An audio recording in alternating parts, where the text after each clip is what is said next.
Le mardi 5 janvier dernier, aux environs de 13 h, un feu aux origines inconnues a ravagé l'atelier et la salle d'exposition de la coopérative des potiers de Tanosakasu et tout son contenu.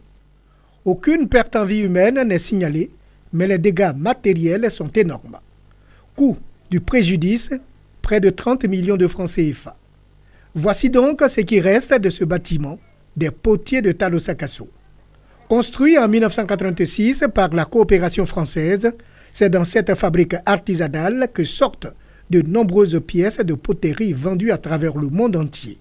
24 potiers y travaillent. On souhaiterait que Puskab essaye de réfléchir sur notre problème le plus tôt. S'il y a une pluie, on ne peut pas rester là pour travailler. Si le soleil est là, on ne peut pas rester là aussi non plus pour travailler. Pour voir de plus près l'ampleur des dégâts et apporter la compassion de l'État à ces sinistrés, le directeur général de Côte d'Ivoire Tourisme s'est rendu à Tanosakasu. Nous sommes venus ici pour apporter un soutien qui est aussi l'expression de l'État de Côte d'Ivoire vis-à-vis d'une tragédie aussi significante. Il était important que nous présentons aujourd'hui, pour dire simplement Yako. Santiero Jean-Marie Sommet a également annoncé de nouvelles mesures pour la modernisation de l'outil de travail des potiers de Tanosakasu.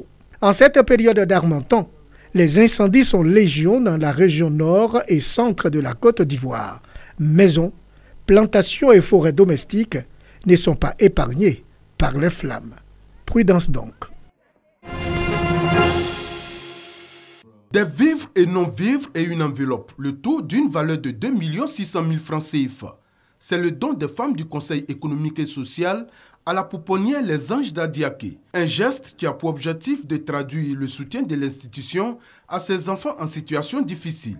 Pour cette mission, la délégation du Conseil économique et social était conduite par le secrétaire général de l'institution, Claude Nguessan-Kouadio. Le Conseil économique et social est une assemblée consultative, mais qui examine les questions qui sont à caractère économique et social. C'est tout le sens, n'est-ce pas, de notre présence dans cette localité. Nous, les femmes du Conseil, nous avons voulu apporter notre soutien aux démunis, aux orphelins. Recevant symboliquement les dons, les bénéficiaires ont traduit leur gratitude à leurs bienfaiteurs pour ce acte qui vient les soulager. Ils ont des enfants et ils ont laissé ces enfants à Abidjan. Ils sont venus jusqu'à nous pour visiter ces enfants qui n'ont pas de mère, qui ont des problèmes de famille, tout ça. Vraiment, ce n'est pas donné à tout le monde. Créée en 1981 par la congrégation des Sœurs des Pauvres, la pouponnière Les Anges d'Adiaké avait pour mission à l'origine de répondre aux problèmes posés par le rejet des 10e enfants en pays Agni et Outilé et Nzimba. Bien que cette loi sociale ne soit plus en vigueur dans la région, le personnel pouponne aujourd'hui 54 enfants qui sont pour la plupart des orphelins, des enfants abandonnés et des enfants dont les parents sont en difficulté économique.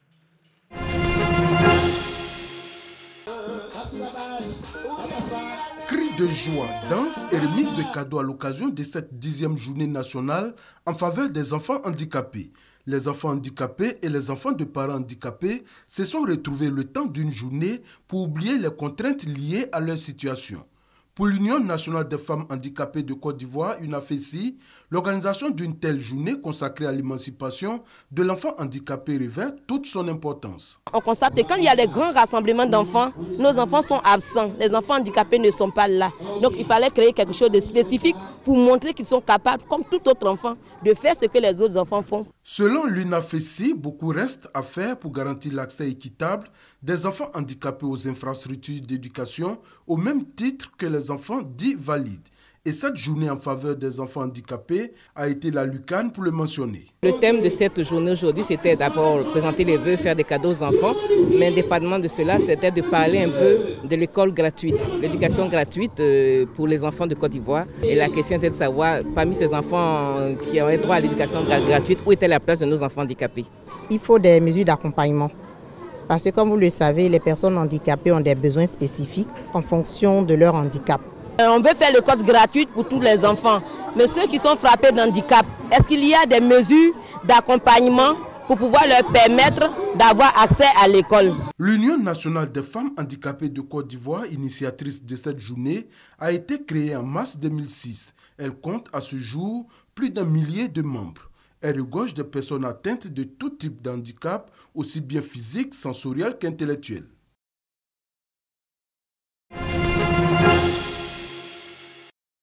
Mariage forcé, couple disloqué, pauvreté, violence sexuelle, les évêques de Côte d'Ivoire n'en veulent plus. Pour apporter sa contribution à la lutte contre ces maux qui minent la cellule familiale, la conférence des évêques catholiques de Côte d'Ivoire décide de se réunir à Daloa pendant une semaine. Thème central, famille comme lieu d'éducation à la vie et à la paix. L'institution familiale pour l'Église, pour tous les pasteurs, pour tous les croyants, c'est une institution divine et donc c'est une valeur qui demeurera pour toujours. Et donc nous avons le droit et le devoir de défendre cette institution familiale. On n'a jamais de solution miracle, on ne fait que mettre l'homme, la femme sur une piste de réflexion et sa conscience l'amènera à prendre une décision. Cette rencontre, la 102e du genre, sera aussi l'occasion de traiter des questions pastorales, théologiques et sociales. Le nonce apostolique qui est le représentant du Saint-Siège en Côte d'Ivoire rencontrera comme à l'accoutumée tous les évêques de Côte d'Ivoire qui seront présents à cette assemblée. Et c'est beaucoup de travaux en plénière que d'autres préoccupations de l'Église, de la vie des évêques qui seront abordées. L'assemblée plénière des évêques se tiendra du 18 au 24 janvier prochain. Elle verra la participation de tous les diocèses de Côte d'Ivoire.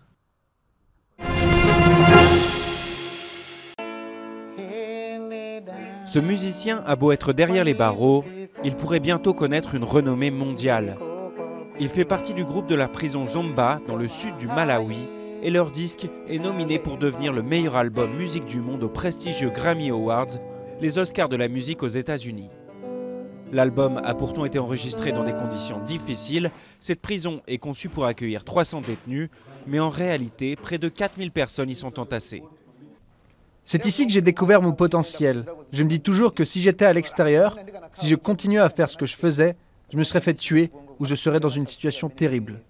Je suis fier de faire partie de ceux qui rendent le Malawi visible à l'international et prouver au monde que les détenus peuvent être un instrument pour changer la vie des autres. Le talent musical de ces détenus a été découvert par un producteur américain en 2013. Sous sa direction, ils ont passé 2 semaines à répéter leurs propres compositions. Résultat, 6 heures d'enregistrement bouclées dans un petit studio de fortune. Leur nomination au Grammy, près de 2 ans après cet épisode, a surpris tout le monde.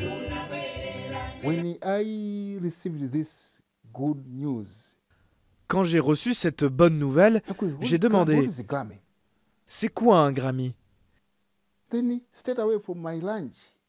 Puis juste après mon déjeuner, j'ai annoncé la nouvelle au groupe.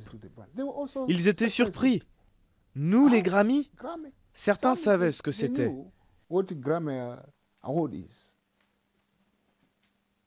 Mais je suis très content.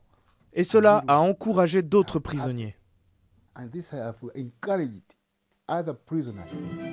Face à eux, des artistes de renom, comme le Brésilien Gilberto Gil ou les Sud-Africains de Ladysmith Black Mambazo.